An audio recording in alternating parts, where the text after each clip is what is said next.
नमस्कार दोस्तों, online YouTube channel पर आपका स्वागत है। दोस्तों, आज हम लोग चर्चा करेंगे जो हम लोग पढ़ रहे थे उत्तरी अमेरिका महाद्वीप, इसका भाग फर्स्ट हमने पढ़ लिया था। अब हम इस महाद्वीप के सेकंड पार्ट की बात करेंगे, जिसके अंतर्गत नदियाँ, झीलें, मुख्य शहर, बंदरगाह व महाद्वीप की कुछ सामान्य विशेषताएं जो रह गई थी उनके बारे में हम लोग यहाँ चर्चा करेंगे। तो दोस्तों, सबसे पहले हम इसका मैप बनाते हैं। तो सबसे पहले हम यहाँ बनाएंगे अलास्का वाला पार्ट। अलास्का से आगे चलेंगे, फिर ये आ जाएगी हडसन की खाड़ी, हडसन की खाड़ी फिर आगे, फिर ये आपका फ्लोरिडा, फिर ये आपकी मैक्सिको की खाड़ी, और इधर से चले तो नेक्स्ट इधर चलेंगे, आगे आ जाएगा आपका कैलिफोर्निया आ जाएगा, यानी कैलिफोर्निया की खाड़ी आ जाएगी। फिर ये आगे चलेगा, आगे फिर ये आपका मैक्सिको वाला हिस्सा, और फिर ये आगे पनामा। दोस्तों, ये जो उत्तरी अमेरिका जो महाद्वीप है, ये विश्व का तीसरा बड़ा महाद्वीप माना गया है, और इसको तीसरा बड़ा महाद्वीप के तौर पर जाना जाता है। इस महाद्वीप की हमने चर्चा की थी, ये यहाँ पर हडसन की खाड़ी है, हडसन की खाड़ी या बे ऑफ हडसन। ये जो हडसन की जो खाड़ी है, ये हडसन की खाड़ी दुनिया की कटी फटी खाड़ी के रूप में प्रसिद्ध है। और हडसन की खाड़ी में एक खाड़ी और है जिसको हमने नाम दिया जेम्स की खाड़ी। यहाँ छोटे छोटे द्वीप बताए थे, विक्टोरिया है, एलिजाबेथ है, डेफिन द्वीप है, और इनमें सबसे बड़ा है वो है ग्रीनलैंड। तो याद रखिए, ग्रीनलैंड विश्व का सबसे बड़ा जो द्वीप है, इसका संबंध उत्तरी अमेरिका महाद्वीप से है, लेकिन राजनीतिक रूप से इस पर डेनमार्क का कब्जा है। ये वाला क्षेत्र यहाँ सागरीय क्षेत्र है, इसको लैब्राडोर सागर, लैब्राडोर सागर। इसी लैब्राडोर सागर से यहाँ ध्रुवों से आने वाली लैब्राडोर की ठंडी धारा आती है, जो यहाँ पर एक द्वीप बनता है न्यू फाउंडलैंड। तो ये जो न्यू फाउंडलैंड है, इसके पास में ये यहाँ से आने वाली ये लैब्राडोर की ठंडी धारा, और इधर से आने वाली गल्फ स्ट्रीम या मैक्सिको या खाड़ी की गर्म धारा, ये जो गल्फ स्ट्रीम की गर्म धारा यहाँ मिलती है, गल्फ स्ट्रीम की गर्म धारा लैब्राडोर की ठंडी धारा न्यू फाउंडलैंड के पास में यहाँ मिलती है, जो मछलियों के लिए एक आदर्श स्थिति बनती है, जिसको हम लोग यहाँ ग्राउंड बैंक के तौर पर जानते हैं। दोस्तों, उधर अटलांटिक महासागर बनता है, इधर है प्रशांत महासागर। तो प्रशांत महासागर, और इधर एक फेमस द्वीप बनेगा वैंकूवर द्वीप। इधर जो बनता है फेमस है वो है न्यू फाउंडलैंड। बात करें कि इस महाद्वीप के उत्तरी पार्ट के अंतर्गत कौन सा महासागर है, तो आर्कटिक महासागर है। इसी आर्कटिक महासागर का ही हिस्सा ये वाला क्षेत्र यहाँ की, चूंकि इधर एशिया आ जाता है, तो इधर जो है वो चुक्ची सागर है, चुक्ची सागर, और नीचे की तरफ है बेरिंग सागर। इन दोनों को जोड़ने का काम करती है बेरिंग जल संधि, इन दोनों को जोड़ने का काम करती है। ये आपका अलास्का वाला हिस्सा है, नीचे है अलास्का की खाड़ी। तो दोस्तों, अब हम इस महाद्वीप के अंतर्गत है, सबसे पहले हम बात करेंगे इस महाद्वीप की प्रमुख नदियों की। तो इस महाद्वीप की जो प्रमुख नदियां हैं, उनमें सबसे पहले हम जिस नदी की बात करते हैं वो नदी है यूकान नदी, यूकान नदी। दोस्तों, ये जो अलास्का वाला एरिया है, इसके ऊपरी पार्ट में हमने ब्रुक श्रेणी बताई थी, और नीचे वाले पार्ट में हमने अलास्का श्रेणी बताई थी। इन दोनों श्रेणियों के बीच में यूकान का पठार है, और इस यूकान पठार से जो नदी निकलती है उसे यूकान नदी कहा जाता है, जो आगे चल करके बेरिंग सागर में गिर जाती है। ये जो यूकान नदी है, ये अपने धुआरों के लिए प्रसिद्ध है, इसलिए याद रखिएगा इस नदी को हजारों धुआरों की घाटी के तौर पर जाना जाता है। तो हजारों धुआरों की घाटी किस नदी की है? यूकान नदी की है। यूकान नदी कहाँ से निकलती है? यूकान पठार से। यूकान पठार कहाँ है? यूएसए में, मतलब अलास्का में है, और अलास्का पर यूएसए का कब्जा है। तो तो यूकान पर्वत, ये कहे कि यूकान पठार से यूकान नदी निकले जो कि धुआरों के लिए प्रसिद्ध है। इस नदी की घाटी को हजारों धुआरों की घाटी कहा जाता है और ये यहाँ से निकलकर आगे चल करके और बेरिंग सागर के अंतर्गत गिर जाती है। फिर नेक्स्ट दूसरी नदी दोस्तों हम लोग बात करते हैं, यहाँ दूसरी प्रमुख नदी है वो है मैकेंजी नदी। और ये जो मैकेंजी नदी है इसका उद्गम जो है एक कनाडा वाले क्षेत्र से होता है। हमने पढ़ा था यहाँ एक मैकेंजी पर्वत है और मैकेंजी पर्वत के पास ही एक झील है और उस झील का नाम है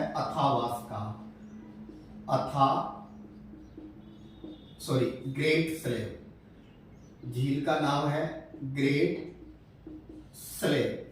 तो ये जो ग्रेट स्लेव जो झील है इसी के पास से, ये मैकेंजी पर्वत के पास से ये मैकेंजी नदी निकलती है और आगे चल करके यहाँ पर जो खाड़ी बनती है यानी ब्यूफोर्ड सागर का हिस्सा है और यहाँ खाड़ी बनती है मैकेंजी की खाड़ी।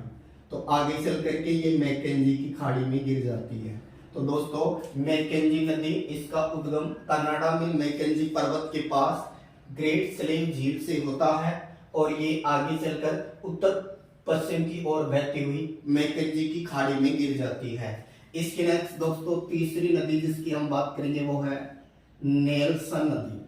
और ये जो नेल्सन नदी है हमने कनाडा की झीलों को पढ़ा था। उत्तर से चले तो पहले ग्रेट बियर, फिर इसके बाद ग्रेट स्लेव आएगी, फिर अथावास्का बताई थी, फिर रेंडियर बताई थी और पारसी बताई थी विनिपेग। तो जो विनिपेग है, ये विनिपेग जो झील है इस विनिपेग झील से इसका उद्गम होता है। अर्थात नेल्सन नदी का उद्गम कौन से झील से होता है? तो विनिपेग झील से होता है और ये यहाँ से निकल करके आगे बहती हुई हडसन की खाड़ी में गिर जाती है। कौन सी नदी दोस्तों? नेल्सन नदी। फिर बात करते हैं दोस्तों इसके नेक्स्ट है और महत्वपूर्ण नदी है, क्योंकि हमने पढ़ा था कि इस महाद्वीप के पश्चिमी तट के साथ साथ जो पर्वत श्रेणी बनती है वो फेमस पर्वत श्रेणी है रॉकी। और रॉकी पर्वत से जो नदी निकलती है वो है कोलोराडो। तो रॉकी पर्वत के दक्षिणी भाग से कोलोराडो का पठार क्षेत्र है। इसी कोलोराडो पठारी क्षेत्र से जो नदी निकलती है इसी नदी को नाम दिया है कोलोराडो नदी। तो याद रखिए अगली नदी है कोलोराडो नदी। और कोलोराडो नदी का संबंध यूएसए से है और कोलोराडो के पठार वाले क्षेत्र से ये निकलती है नदी। और ये कहे कि ये प्रशांत महासागर के अंतर्गत है, अपना जल गिराती है प्रशांत की ओर अपना जल, ये जो है मैक्सिको की खाड़ी में गिरती है। मैक्सिको की खाड़ी के अंतर्गत ये अपना जल ले जाती है। ये जो कोलोराडो जो नदी है ये अपने ग्रांड कैनियन के लिए प्रसिद्ध है। ग्रांड कैनियन के लिए प्रसिद्ध है जो कि एरिजोना प्रांत में है। याद रखिएगा ये कौन से प्रांत में है? यूएसए के, तो एरिजोना प्रांत में है। ग्रांड कैनियन के लिए ये कोलोराडो नदी जो है ये प्रसिद्ध है। दोस्तों नदी जब अपरदन करती है तो बहता हुआ नदी का जल है वो पेंदको या तली को काटता है, जिसके कारण वी आकार का क्षेत्र बनता है। जब ये वी आकार का शेप बड़ा बनता है तो ये गार्ज का रूप धारण कर लेता है और जब गार्ज का भी विस्तृत रूप हो जाता है तो वो कैनियन में बदल जाता है। और दुनिया का सबसे बड़ा जो कैनियन है वो इसी नदी कोलोराडो नदी का है जिसका नाम है ग्रेट कैनियन और इसका संबंध एरिजोना प्रांत यूएसए से है। तो ये दुनिया का सबसे बड़ा कैनियन का निर्माण करती है। दोस्तों क्या आप बता सकते हैं भारत का सबसे गहरा गार्ज जो सिंधु नदी बनाती है जिसको सिंधु गार्ज का नाम दिया जाता है, उसका नाम बदल के अब वर्तमान में बुंजी गार्ज कर दिया है। तो याद रखिए भारत में भी सिंधु नदी प्रसिद्ध गार्ज का निर्माण करती है जो सबसे गहरा गार्ज है भारत का, जिसका नाम है सिंधु गार्ज। फिर नेक्स्ट दोस्तों हम लोग बात करते हैं अगला, ये वाला जो एरिया है यूएसए का, यहाँ पर एक पार्क बनता है और उस पार्क का नाम है येलोस्टोन नेशनल पार्क। तो यूएसए में एक पार्क बनता है और उसका नाम है येलोस्टोन नेशनल पार्क। तो ये जो येलोस्टोन पार्क जो है इस येलोस्टोन पार्क के पास से यहाँ से एक नदी का उद्गम होता है और ये इस महाद्वीप की सबसे लंबी नदी के तौर पर जानी जाती है और इस नदी का नाम है मिसिसिपी नदी येलोस्टोन नेशनल पार्क में इटास्की झील से निकलती है। ये झील का नाम है इटास्की। तो ये इटास्की झील से येलोस्टोन नेशनल पार्क यानी यूएसए के अंतर्गत इटास्की से निकलती है और आगे चलकर मैक्सिको की खाड़ी में गिर जाती है। ये इस महाद्वीप की सबसे लंबी नदी मानी जाती है। इसकी एक और सहायक नदी है जो कि येलोस्टोन नेशनल पार्क से निकलती है और उस नदी का नाम है मिसूरी। तो याद रखिए, मिसिसिपी का ही एक सहायक नदी है जिसका नाम है मिसूरी। ये भी येलोस्टोन वाले पार्क से निकलती है और मिसिसिपी आगे चल करके मिसूरी में मिल जाती है, जहां पर सेंट लुइस नामक फेमस शहर है। सेंट लुइस नामक शहर के अंतर्गत ये दोनों नदी आपस में मिल जाती हैं और इसमें एक और नदी का मिलन होता है, वो है रेड रिवर। तो याद रखिए, रेड रिवर मिसूरी, ये मिसिसिपी की सहायक नदियां हैं और मिसिसिपी का उद्गम येलोस्टोन नेशनल पार्क में इटास्की झील से होता है। ये इस महाद्वीप की सबसे लंबी नदी है और ये आगे चल करके मैक्सिको की खाड़ी में गिर जाती है। इसकी सहायक नदियों में मिसूरी है और एक फेमस है रेड रिवर। इसके अलावा दोस्तों ये कहें कि जो यूएसए और मैक्सिको, इस यूएसए और मैक्सिको की सीमा बनाने वाली एक प्रसिद्ध नदी है और उस नदी का नाम याद रखिएगा, रियो ग्रेंडी। रियो ग्रेंडी जो नदी है ये कौन से दो देशों की सीमा बनाती है? तो याद रखिए, ये यूएसए व अगला देश है मैक्सिको व यूएसए की सीमा बनाने वाली नदी का नाम क्या है? रियो ग्रेंडी। और रियो ग्रेंडी नदी है ये इन दोनों की सीमा बनाती हुई, दोनों देशों की सीमा बनाती हुई, और ये कहे कि ये भी मैक्सिको की खाड़ी वाले क्षेत्र के अंतर्गत ही गिर जाती है। इसके नेक्स्ट दोस्तों, इस महाद्वीप की एक और फेमस नदी जिसकी हम लोग बात करें वो है सेंट लॉरेंस। और सेंट लॉरेंस जो नदी है, इस सेंट लॉरेंस नदी का जो उद्गम है ये एक झीलीय क्षेत्र से होता है। तो हम बात करते हैं अगली नदी की जिसका नाम है सेंट लॉरेंस। दोस्तों हमने पिछले चैप्टर में पढ़ा था कनाडा व यूएसए की सीमा के पास में 5 झीलें हैं जिन्हें फिंगर लैक के तौर पर जाना जाता है। इनमें सबसे पश्चिम में है सुपीरियर, फिर और चलेंगे तो फिर आगे मिशिगन, पूर्व चलेंगे तो फिर और चलेंगे हुरोन, फिर एरी और ओंटारियो, लेकिन सबसे बड़ी जो है वो है सुपीरियर। तो हम बात करें, सुपीरियर झील जो है वो आगे चल करके हुरोन से जुड़ी हुई है और हुरोन जुड़ी हुई है मिशिगन से, फिर ये आगे एरी से जुड़ी है और एरी आगे ओंटारियो से जुड़ी है। ओंटारियो सबसे छोटी झील है, याद रखिएगा, ओंटारियो इस महाद्वीप, ये कहे कि इन 5 झीलों में सबसे छोटी है। सबसे पहले सुपीरियर, फिर हुरोन, फिर मिशिगन, फिर इसके बाद एरी और फिर आती है ओंटारियो।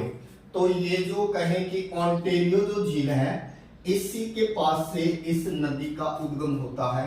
तो अगली नदी का नाम क्या लिया हमने? सेंट लॉरेंस नदी। और इस नदी का उद्गम कौन सी झील हुई? तो इसका उद्गम है वो कौन सी झील है? ओंटारियो झील से इसका उद्गम होता है और आगे चल करके ये सेंट लॉरेंस की खाड़ी में गिर जाती है। सेंट लॉरेंस की खाड़ी के अंतर्गत ये नदी गिर जाती है। दोस्तों याद रखिएगा, ये जो सेंट लॉरेंस नदी है ये एक कहे कि नदीकृत द्वीप का निर्माण करती है और ये जो नदीकृत द्वीप है ये दुनिया का सबसे बड़ा आबाद द्वीप है। सबसे बड़ा आबाद द्वीप जो है वो कौन है? तो याद रखिए, इसी नदी से उसका संबंध है वो है मॉन्ट्रियल, जिसका संबंध किस देश से है? वो है कनाडा। दुनिया का सबसे बड़ा नदीकृत द्वीप भारत में है, जो ब्रह्मपुत्र नदी जिसका निर्माण करती है असोम में करती है और उसका नाम है मांजुली दुनिया का सबसे बड़ा नदीकृत द्वीप है। लेकिन दुनिया का सबसे बड़ा आबाद नदीकृत जो द्वीप है वो है मॉन्ट्रियल, और मॉन्ट्रियल कनाडा में है और इसका संबंध किस नदी से है? सेंट लॉरेंस नदी से है, जो ओंटारियो झील से निकलती है और सेंट लॉरेंस की खाड़ी के अंतर्गत गिर जाती है। तो मॉन्ट्रियल किस नदी किनारे है, तो सेंट लॉरेंस नदी जो है वो मॉन्ट्रियल द्वीप का निर्माण करती है। मॉन्ट्रियल कैसा द्वीप है, नदीकृत द्वीप है।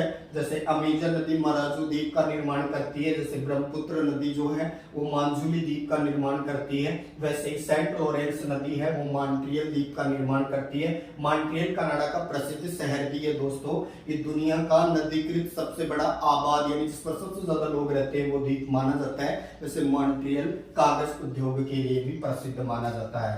अब हमने दोस्तों चर्चा की थी कनाडा के अंतर्गत सबसे उत्तर में ग्रेट बियर झील, फिर ग्रेट स्लेव झील जिसके पास से आपकी मैकेंजी नदी निकली, फिर अथावास्का झील पढ़ी हमने जिसके आसपास यूरेनियम के भंडार मिले हैं, फिर रेडियर झील है और इसके बाद विनिपेग झील है और विनिपेग झील से ही निकलती है आपकी नैन्सन नदी जो आगे चल करके हडसन की खाड़ी के अंतर्गत गिरती है।